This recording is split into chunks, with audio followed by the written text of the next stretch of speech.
बोल। प्रिय विद्यार्थियों, आज हम बीए पाठ प्रथम का प्रथम प्रश्न पत्र राजनीति विज्ञान के मूल आधार विषय के बारे में चर्चा करेंगे।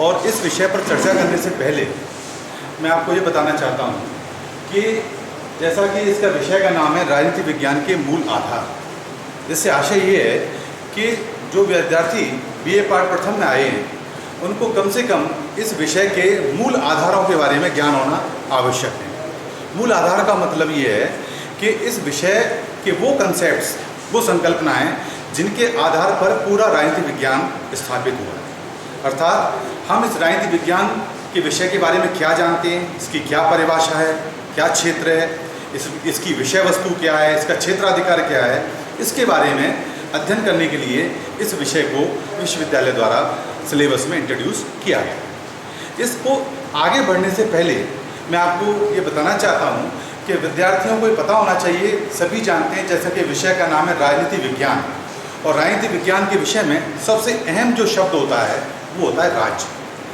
क्योंकि हम राज्य और उसकी जो मूर्त जो इकाई है जिसको हम कहते हैं सरकार, राज्य और सरकार का इसमें विशद रूप से अध्ययन प्रारंभ से प्राचीन काल से करते आ रहे हैं।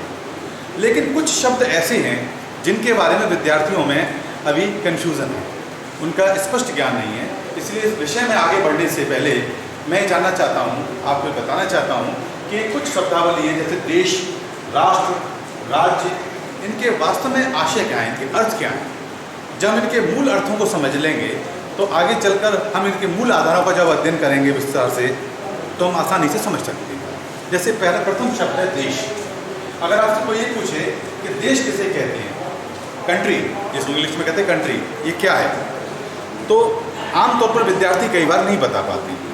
तो देश का मतलब ये है, जैसे हम देश शब्द बोलते हैं, जैसे हम उदाहरण के रूप में कह सकते हैं कि भारत एक देश है, तो भारत एक देश कहते ही हमारे मन में भारत का जो एक भौगोलिक चित्र मस्तिष्क में आ जाता है।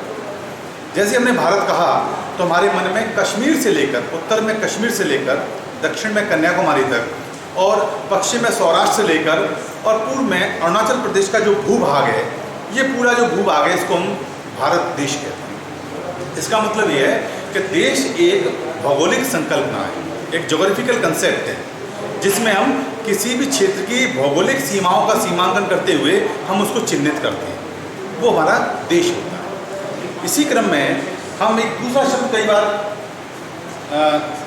समानांतर रूप में यूज़ करते हैं जिसका नाम है राष्ट्र। राष्ट्र के बारे में जैसे हम राष्ट्र की बात करते हैं, हमें ये कहें कि भारत एक राष्ट्र है, तो उसमें भौगोलिक सीमाएं नहीं आती हैं। उसमें हमें ये भाव नज़र आता है कि एक ऐसा क्षेत्र जिसमें रहने वाले लोग, जिनकी विशेष वेशभूषा है, संस्कृति है, आचार विचार हैं, रहन सहन है, रीति रिवाज हैं, है ना, भौगोलिक समीपता है, और इनके आधार पर उन रहने वाले लोगों में जो एक अपनत्व का जो एक भाव होता है या भूमि के प्रति जो समर्पण का भाव होता है, वो जो एक क्षेत्र विशेष है उसको हम राष्ट्र की संकल्पना कहते हैं। इसलिए आप ये भी कह सकते हैं कि कभी कभी ऐसा भी होता है कि एक राष्ट्र में कई देश हो सकते हैं। उदाहरण के तौर पर जैसे हम कहें अरब राष्ट्र, तो अरब राष्ट्र में कई छोटे छोटे देश शामिल हैं, मिस्र है, इजिप्ट, दूसरे देश है, सीरिया है, ईरान, इराक, मध्य पूर्व के तमाम देश हैं, ये सब मिलकर के अरब राष्ट्र बन गया। तो एक राष्ट्र के अंदर कई देश हो सकते हैं, ये भी कल्पना है। तो राष्ट्र का मतलब, राष्ट्र एक भावनात्मक अवधारणा है, भौगोलिक अवधारणा नहीं है। राष्ट्र क्या है? भावनात्मक अवधारणा, जिसमें उस क्षेत्र विशेष में रहने वाले लोगों में भावनात्मक एकता होती है, सामीप्य होता है ना। इसको हम कहते हैं भारत। जैसे भारत एक राष्ट्र है, तो भारत एक राष्ट्र प्रारंभ से ही था, क्योंकि यहाँ पर रहने वाले जो लोग थे वो एक ही वेशभूषा, तीज, त्यौहार, रीति रिवाज, इनके आधार पर एक दूसरे संबद्ध थे। हालांकि उस समय प्राचीन काल और मध्यकाल में भारत में अनेक प्रकार के राज्य थे, अलग अलग राज्यों में अलग अलग साम्राज्य थे, उनके वो साम्राज्य अपने आप में एक देश के रूप में थे।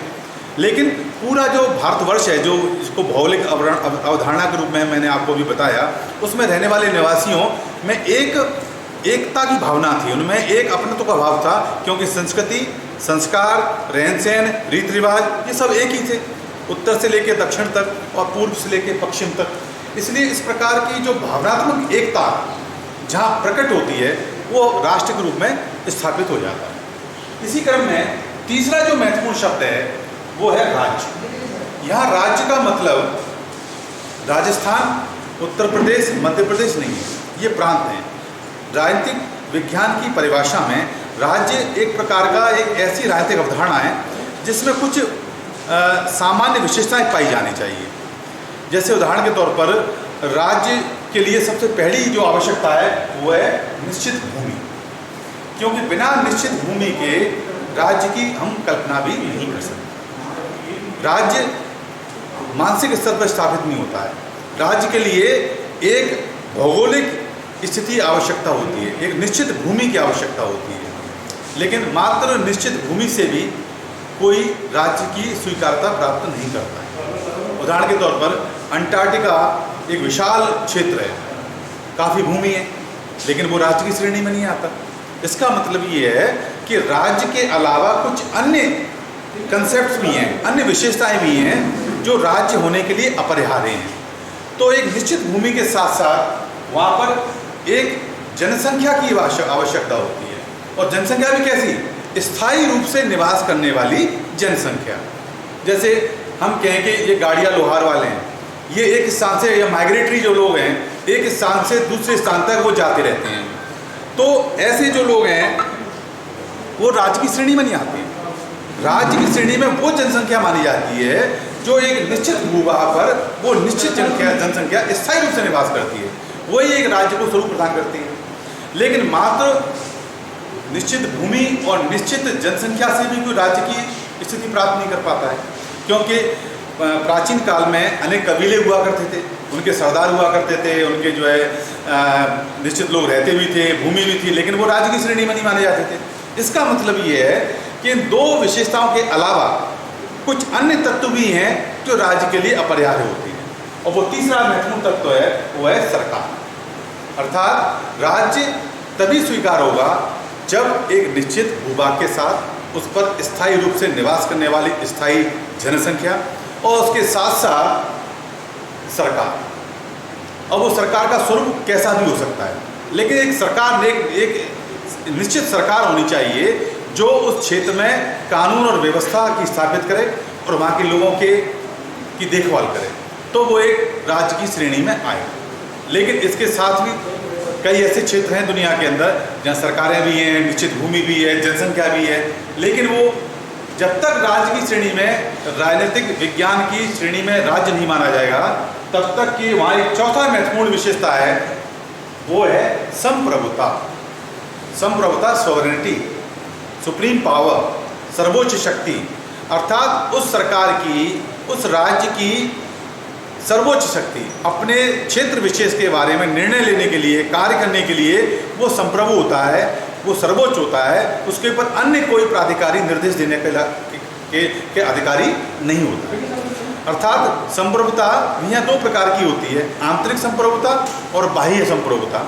ये विस्तार से अपन बाद में पढ़ेंगे जब संप्रभुता की चर्चा होगी, लेकिन यहाँ मैं आपको यही बताना चाहता हूँ कि आंतरिक संप्रभुता का मतलब राज्य के भीतर अन्य और जो संस्थाएं काम कर रही हैं, अन्य जो अनौपचारिक संस्थाएं काम कर रही हैं, चाहे दबाव समूह हो, चाहे हित समूह हो, चाहे अन्य प्रकार के श्रमिक संगठन हो, चाहे अन्य प्रकार के कोई संगठन हो, सामाजिक संगठन हो या धर्म के आधारित संगठन हो, ये जो भी संस्थाएं अनौपचारिक संस्थाएं हैं ये राज्य के द्वारा प्राप्त निर्देशों के अनुसार कार्य करती हैं। अर्थात राज्य की आज्ञा आंतरिक क्षेत्र में सर्वोपरि होगी। इसको कहते हैं हम आंतरिक संप्रभुता, इंटरनल सॉवरेनिटी। एक है बाह्य संप्रभुता, अर्थात राज्य न केवल आंतरिक क्षेत्र में बल्कि अंतर्राष्ट्रीय संबंधों के निर्धारण में अन्य देशों के साथ भी वह स्वतंत्र है।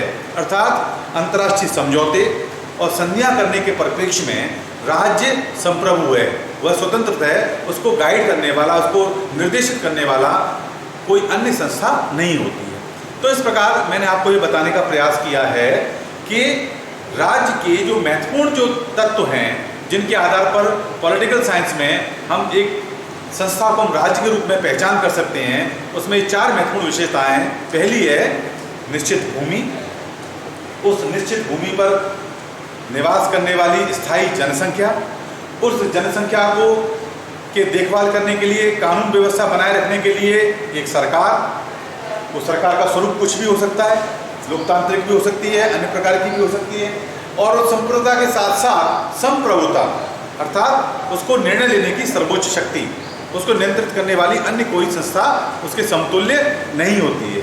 और इसके साथ साथ आमतौर पर एक पांचवी विशेषता भी शामिल हो गई है, उसको हम कहते हैं मान्यता, रिकॉग्निशन। अर्थात ये सारी चीज़ें हों, लेकिन अंतर्राष्ट्रीय स्तर पर, अंतर्राष्ट्रीय पटल पर यदि दूसरे देश या अंतर्राष्ट्रीय संस्थाएं उस राज्य को यदि वो स्वीकार नहीं करती हैं राज्य के रूप में, तब तक उसको मान्यता प्रदान नहीं करती हैं, जब तक वो पूर्ण रूप से राज्य की श्रेणी में स्वीकार नहीं होता है। इसलिए राजनीति विज्ञान में एक सबसे महत्वपूर्ण जो विषय जिसकी चर्चा बार बार की जाती है वो है राज्य। यहाँ राज्य का एक राजनीतिक इकाई है जिसमें ये चारों तत्व मूल रूप से विद्यमान होते हैं। पांचवा तत्व मान्यता, तभी वो राज्य की श्रेणी में माना जाएगा, तभी वो अंतर्राष्ट्रीय संबंध और अंतर्राष्ट्रीय संधियाँ हैं, करार हैं, उनको करने के लिए वो एलिजिबल होगा। इसलिए जब ये विषय की चर्चा हो रही है राजनीति विज्ञान के मूल आधार, तो इस विषय की चर्चा में सबसे पहले हमें ये जो शब्द हैं देश, राष्ट्र और राज्य, इनका ज्ञान होना, इनकी समझ होना बहुत आवश्यक है। जब इसी क्रम में हम ये जानना चाहेंगे कि राजनीति विज्ञान की विषय वस्तु क्या है या इसकी परिभाषा क्या है, जो मैं आगे की जो कक्षा होगी उसमें मैं बताऊंगा कि तो उसमें मूल रूप से दो ही बातें होती हैं जो मैंने बताया था। दो शब्द महत्वपूर्ण हैं, राज्य और सरकार, और आगे चल के आधुनिक परिप्रेक्ष्य में इसमें मानव भी जुड़ गया, क्योंकि राज्य सरकार के अंदर कार्य करने वाला जो महत्वपूर्ण इकाई है वो मानव है। मानव ही वो महत्वपूर्ण यूनिट है जिसके व्यवहार की चर्चा इन सामाजिक विज्ञानों में की जाती है। इसलिए राज्य, सरकार और मानव, इन तीनों का जो योग है, इन तीनों की जो व्यवहार का जो अध्ययन है, उस अध्ययन को विशद रूप से हम इस विषय के अंदर करने जाएंगे, वो है राजनीति विज्ञान के मूल आधार। तो बच्चों, आज मैं आपको ये बताने का प्रयास किया है कि देश कैसे कहते हैं। देश का मतलब एक भौगोलिक संकल्पना है। जैसे उदाहरण के तौर पर मैंने बताया कि अपना जो नेशनल एंथम है, राष्ट्रगान है, उसमें एक शब्द आता है कि जनगण मन अधिनायक जय भारत भाग्य विधाता, पंजाब सिंध गुजरात मराठा। पंजाब सिंध गुजरात मराठा, ये क्या है?